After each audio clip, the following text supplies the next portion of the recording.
for the last part of today's tutorial around the motor protection, and I think you hopefully remembered that before the break I mentioned thermal overload protection, and now Klaus will share his knowledge on thermal overload protection on motors with you. Klaus, there you go. Okay, yeah, so welcome back, and let's have a look on the third topic, overload protection, which is prepared here. So I have basically two parts. One part is to explain the theory and the thermal model we have, because this is the thermal model we have for all our overload protection functions for the stator and for the rotor.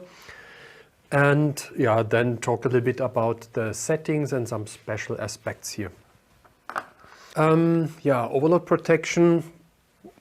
This is now related to the stator first. It's a standard topic what we are discussing, so we apply the same function also for transformers. You can use that for cables, for generators, for motors, for all kinds of objects which can heat up too much. Okay, let's go for the basics here. First of all, thermal overload in a motor, I already mentioned that, is on the one hand for the stator. Stator is critical during normal operation, so already a small amount of overcurrent leads to a higher temperature or to a too high temperature. Whereas the rotor under normal conditions is when it's running, when the motor is running, is not stressed thermally, so here the thermal load is relatively low. But the rotor is stressed when the motor is started up, because we get relatively high starting currents, and this is what the rotor brings to its limit. And here I've already mentioned that, on the one hand, a too long start or locked rotor situation. I can have too many starts, too frequent starts, and I can have problems with negative sequence current in the rotor coming from unsymmetrical or complete loss of one phase of the voltages. And we can have an overheating of the bearings. This we cannot directly monitor with a measured current. For this we need a temperature sensor at the bearings, which we can also include in our motor protection function. Okay, basically if I put some power into an object, here it is the PPL, power loss. The power loss is equivalent to the square of the currents times the resistances I have in that current path. So basically the current that goes into the stator in our motor, the windings have a resistance. I have a resistance inside that represents the iron losses. All that contributes to the power losses, so the motor heats up when a current flows in. The bigger part, however, goes onto the working machine as a mechanical power, of course, but there is a rest, and this heats up the motor here. High temperatures directly do not damage the motor, but they stress the insulation material, and this goes on the lifetime of the motor. The higher the over temperature, the faster is the damage, or the point where you have a damage reached. So therefore we need to control that thoroughly here. I put in power via the electrical power, but on the other hand, after some time, if I put a current into the motor, I will have a kind of stable situation, because there's also some power going out of this motor, and this is what we see here as a PCV, convection power. So the power that flows out of the motor because of a temperature difference to the ambience. And here we call that convection, because often there is an air stream inside the motor that brings out the temperature of the motor, so ventilation here. And in a steady state situation, the power that goes out is identical with the power that I bring into the motor that heats up the motor. So I have a temperature difference at the end. Okay, now it becomes a little bit complex. Therefore, this skidding symbol here with a car. We talk about the differential equation, and I bring just a theory which is behind this overload protection function, so that those who are interested can understand this, can follow then the single steps, maybe not today immediately, but when you sit down, I think the steps are so fine that you can follow that if you take you some time. For those who are not so familiar with the maths and the theory, don't get worried too much. There is a conclusion at the end, and as often with protection functions, the thing that is behind the protection function is relatively complicated. What you need to do with the settings is rather simple, because they really takes over a lot of calculation and calculation at the end. Okay, so we work with a thermal model.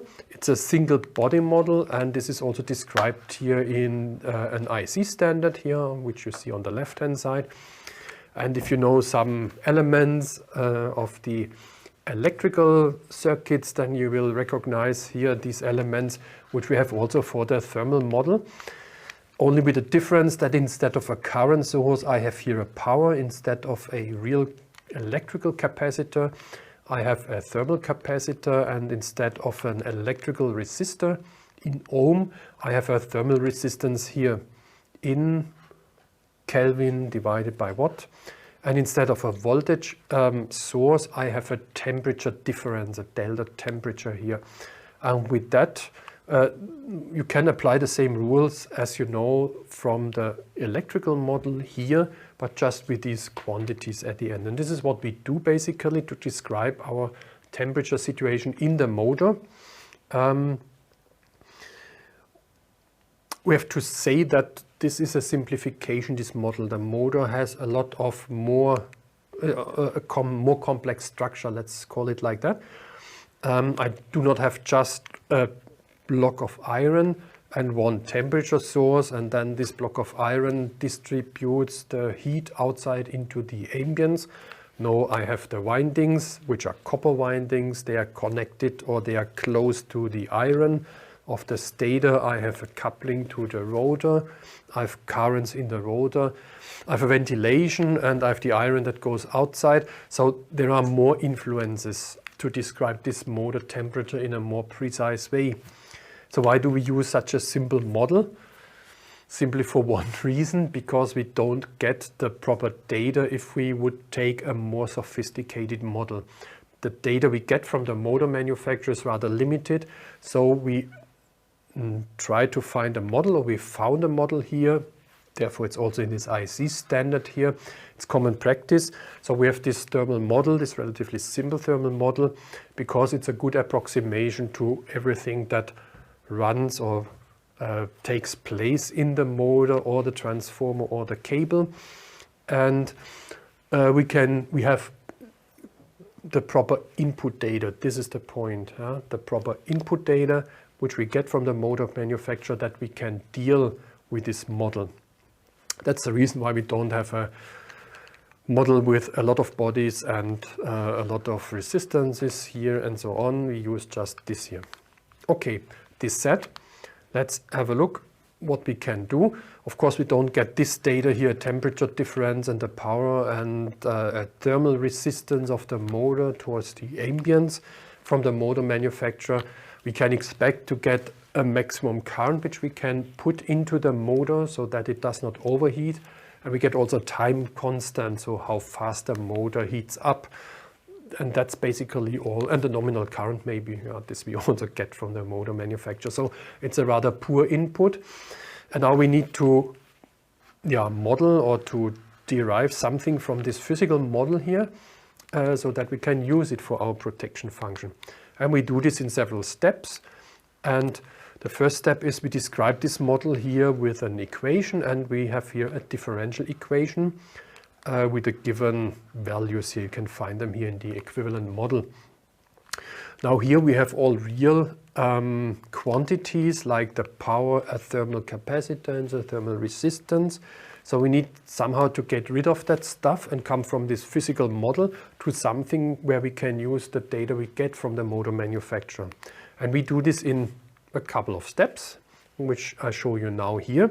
So the first is we bring this differential equation to a dimensionless differential equation. So we try to normalize that, and for this we have first a look on the steady state condition. The steady state condition is without this derivative here, so just the part here behind. And this is, let's say, what we saw before. I have a certain power that I bring into that body here, and then I have basically temperature difference and thermal resistance, and everything is stable. So here I have a certain temperature difference according to this base temperature. So we have here a reference temperature, this theta 0, which is 40 degrees Celsius.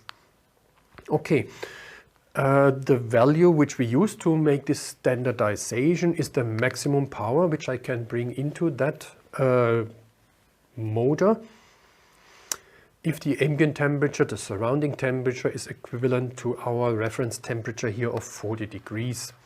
So theta A is equal to theta 0 here. And now I just divide this differential equation by this value here, and then you see I get all dimensionless values here.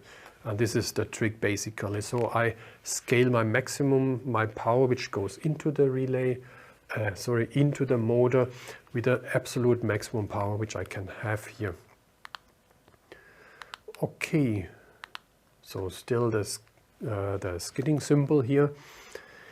We are not yet through. It remains a little bit with a lot of formulas. So this is what we had before. And now we introduce some abbreviations. So we have a thermal time constant. This is what we normally get from the motor manufacturer, fine. So here, if you multiply that with the units, you see this is a time that comes out. Comes a time that comes out. Okay, then I have here a normalized temperature, the capital theta here, and the theta A capital for the ambient temperature here. Okay, if we have a look on the ratio of the powers, you remember maybe for the power is equivalent to the square of the current times the resistance here. So the ratio of these powers is equivalent to the ratio of the square of the currents here. And its maximum current normally I get from the motor manufacturer in the way that it is a factor K times nominal current. So I normally get a K times nominal current is the maximum current which I can put into the motor under the reference condition, so 40 degrees. And additionally, I introduce here a J to make an abbreviation of that fraction here, or quotient. Good.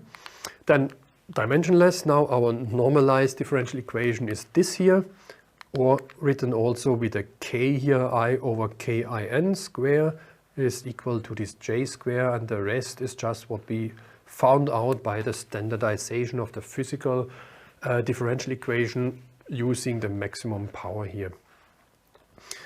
Okay, this differential equation has a solution, recipe, you can look this up, and you find this gives an E function. I wrote it also in a different way with this J here.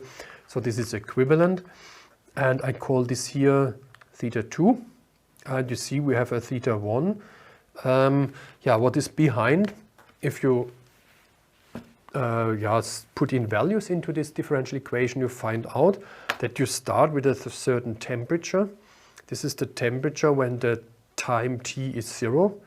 Then you have a certain temperature here, and you reach a certain second temperature, the end temperature, after a certain time. Theoretically, you never reach that temperature because it's an E function, but practically after a couple of taus, you are very, very close to this end value. So this is the characteristic of such an E function here. And if the end temperature is bigger than the starting temperature, then I have an E function that goes up, and we can have the same also the way down. So if the starting temperature is higher than the end temperature, then the temperature falls down here. This would be the case when you switch on the motor and the motor runs up, and then it's running and the temperature goes up. And this is when you switch off the motor, then the temperature goes down because there's no current flowing anymore. Okay, so and this is basically what is behind here. These calculations, as I already said, it's way much less complicated when it comes to the settings of that function, because we have just two settings which we consider, the K factor and this tau, the time constant, which we also get normally from the motor manufacturer, or I show you later a trick how to come to this tau. Okay, summary. If the current is K times IN, I reach the maximum temperature and this is 1. So I get here an absolute value and this is 1.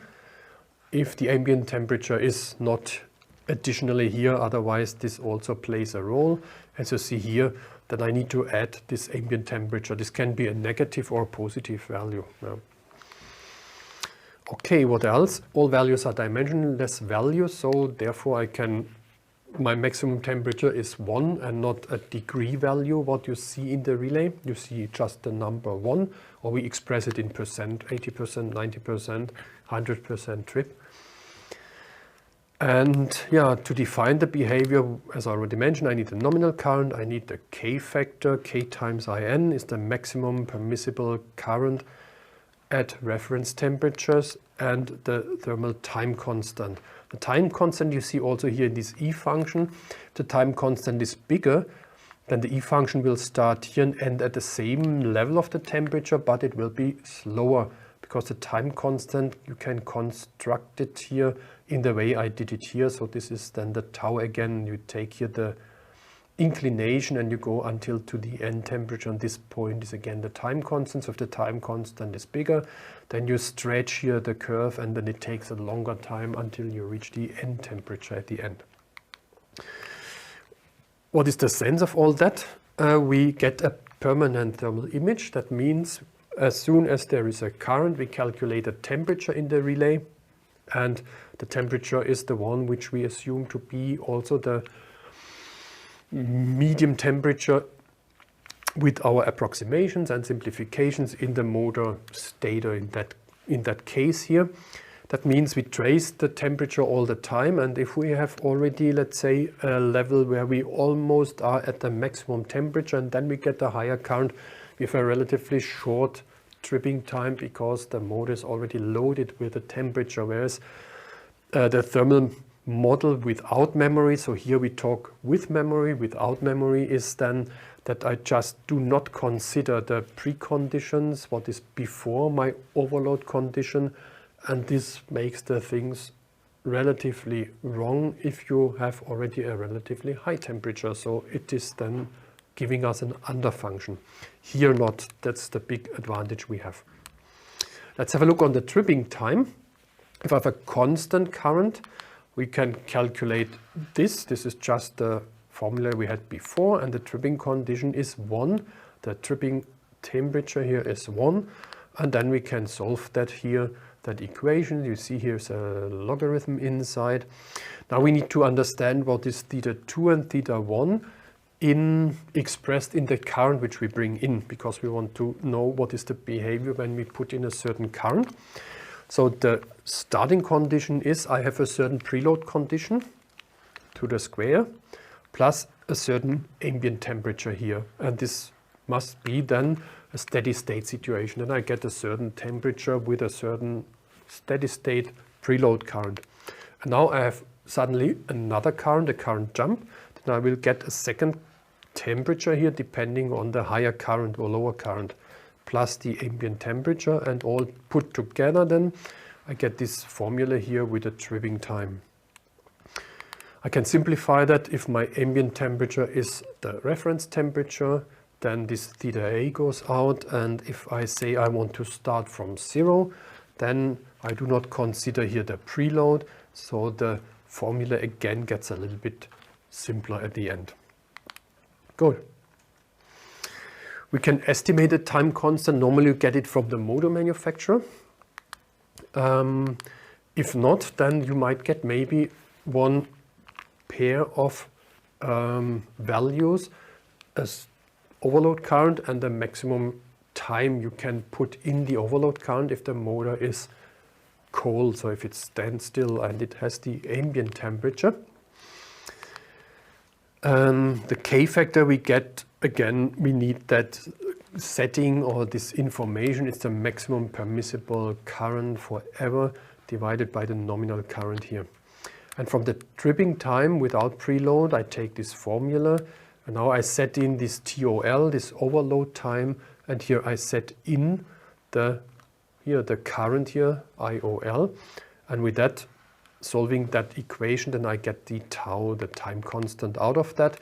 And you see it's also here a formula with a logarithm in the denominator here at the end. Here I put an example. I just skip over that for the time reason we have here. A couple of words to the temperature curve as such. Two things which I think should be mentioned. The temperature at nominal current conditions is 1 divided by k square. Why? Because it's that formula that is the basis for everything.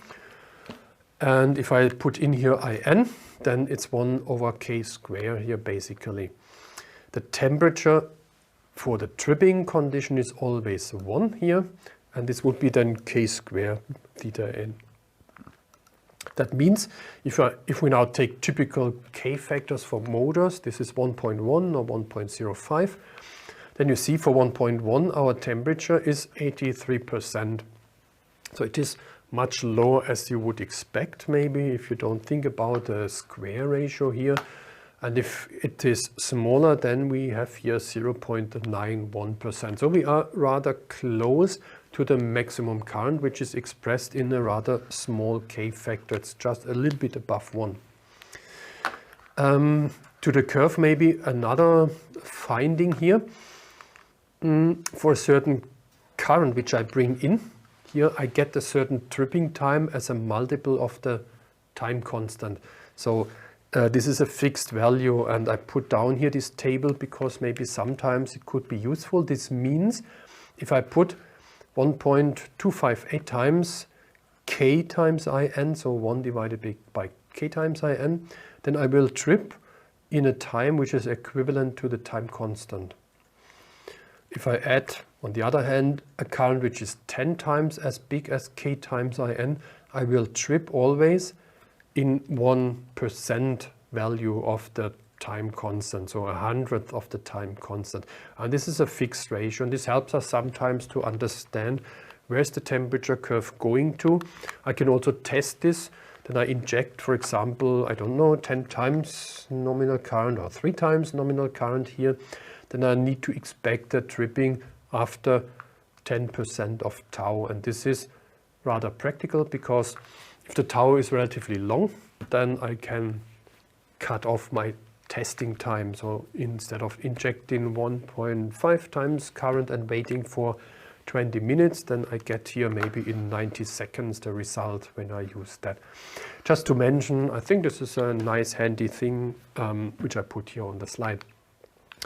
Here if I have preload, then you see here the tripping time is faster because I have a higher starting base. The curves all go to the same end temperature, but here the temperature difference is smaller, and this is the big advantage when I use this thermal model with the preload calculation, what we always do here because we don't have the other principle anymore.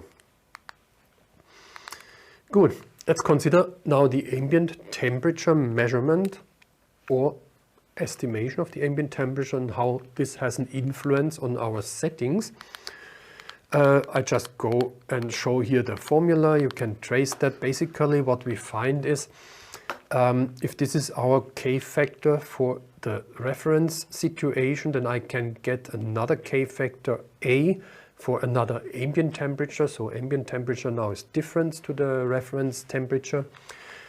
And then I get here this relation via this root here, and here is the theta A inside here.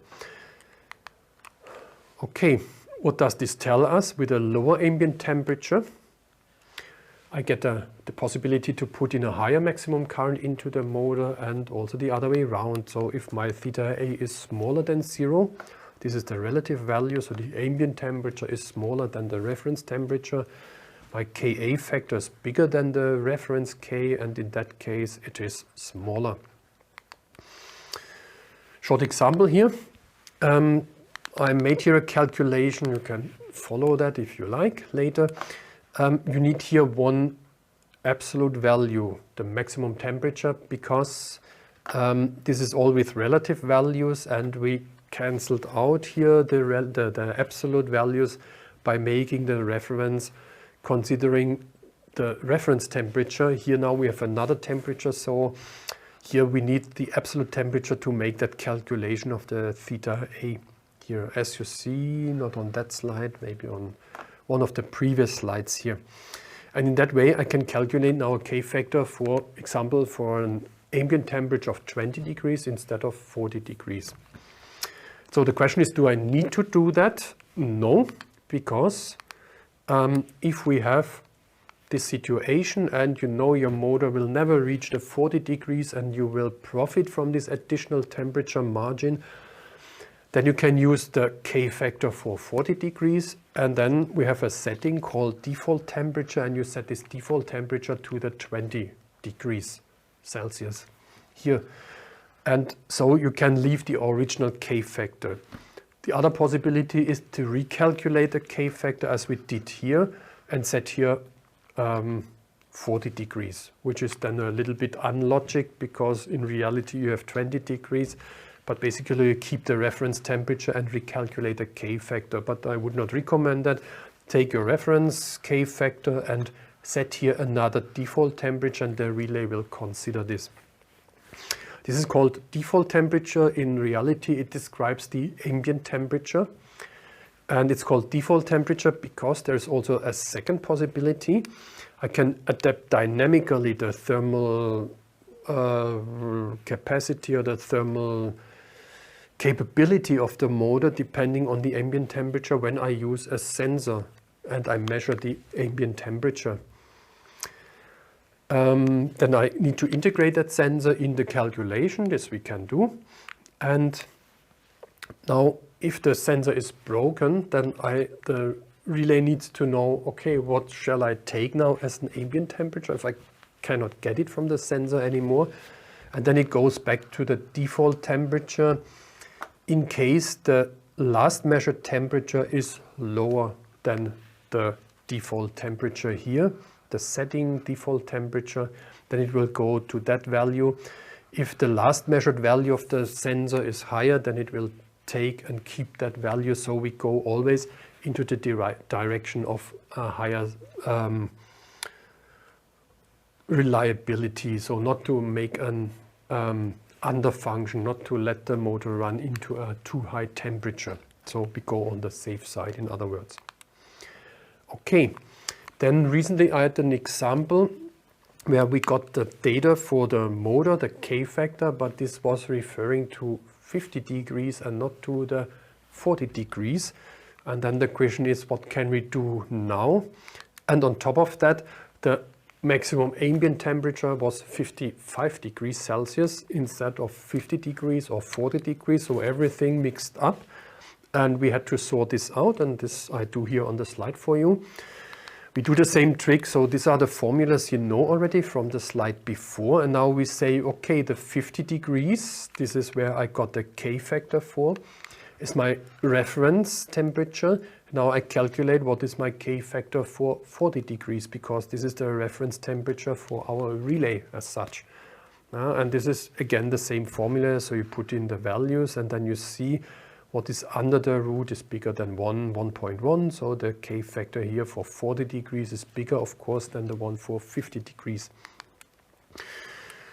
Okay, then I take that K factor and set it in the relay, and now when my ambient temperature is again different, I just set here the ambient temperature, so the 55 degrees, then I have a K factor for 40 degrees, and tell the relay, no, the ambient temperature is 55 degrees, and the relay makes this calculation the correct way. So this is one way to set the relay. I found out again 2 other relays. I don't want to explain them here. They are equivalent. You get different temperatures, relative temperatures, different end temperatures. Even the interesting thing is the tripping time is identical from each preload situation. So I would say basically we have I found at least 3 different principles of setting this situation. I choose this one to present because I think this is the most logical one. You set the K factor for 40 degrees, you need to calculate that, and then you set the ambient temperature accordingly what is the maximum temperature. Or you set here then the temperature sensor, include that, and then the relay will make dynamically the calculations, what is allowed or not allowed. Good. Here's an example. I run out of time, not only a little bit, unfortunately, sorry for that. I planned to have it in a different way, but it turned out that I wanted to say so many things, so sorry for that. Here you can trace this calculation here, and basically what is the outcoming. I have 3 relevant settings. I set the K factor, which I calculate before, so here the 1.1 comes out. I set a default temperature of 55 degrees when this is my maximum ambient temperature. And what I need is an absolute value. In this case, it's the temperature at rise at I rated, so the temperature difference when you have a nominal current flowing into the motor. This we have as a setting. This setting is often, let's say, makes some questions by the users.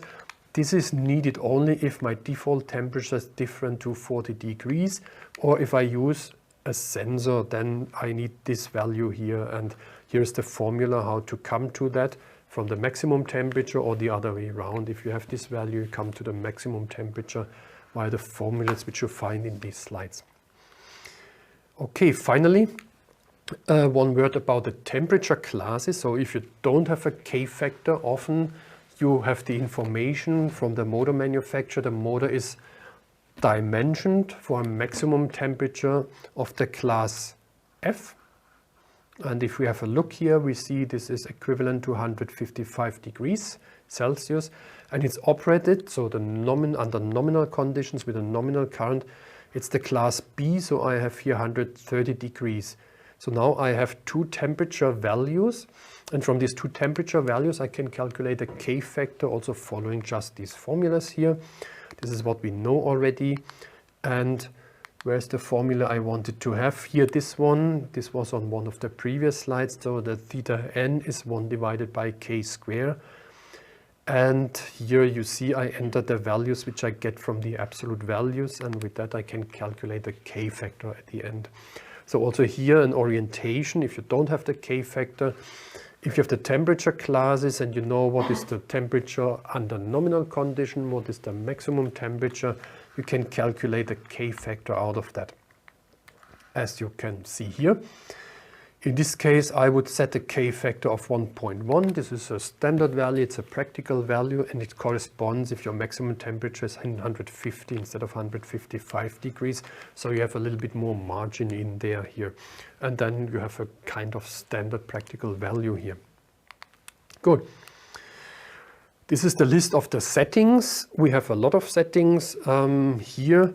The basic settings, again, is the K factor, it is the time constant, and the nominal current, of course. What we have additionally is a time constant when the motor is at standstill. If there's no ventilation, then the cooling time is much slower.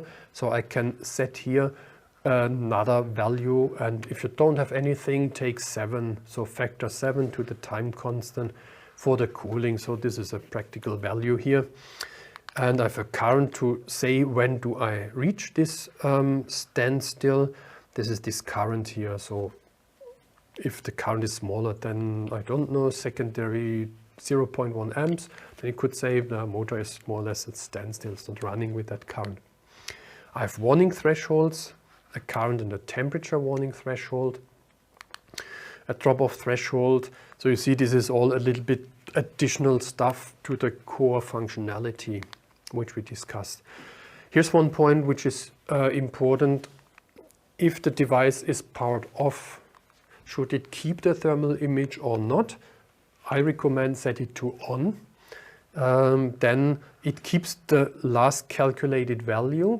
So if you say here yes, and if the power comes back, then it starts with that value. So you have rather a too sensitive setting or too sensitive situation.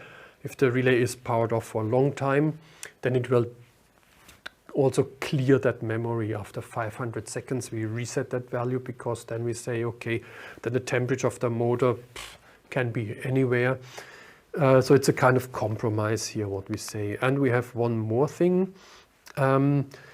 if the current is too big that goes into this thermal model, since this is just an approximation of the real situation. So if we have a fault current, or if we have a very long, heavy startup current, and before the motor was already running, so there is already a temperature, we could have an overfunction. That means during the startup, this here would go over the 100% and trip, because we consider a high current here.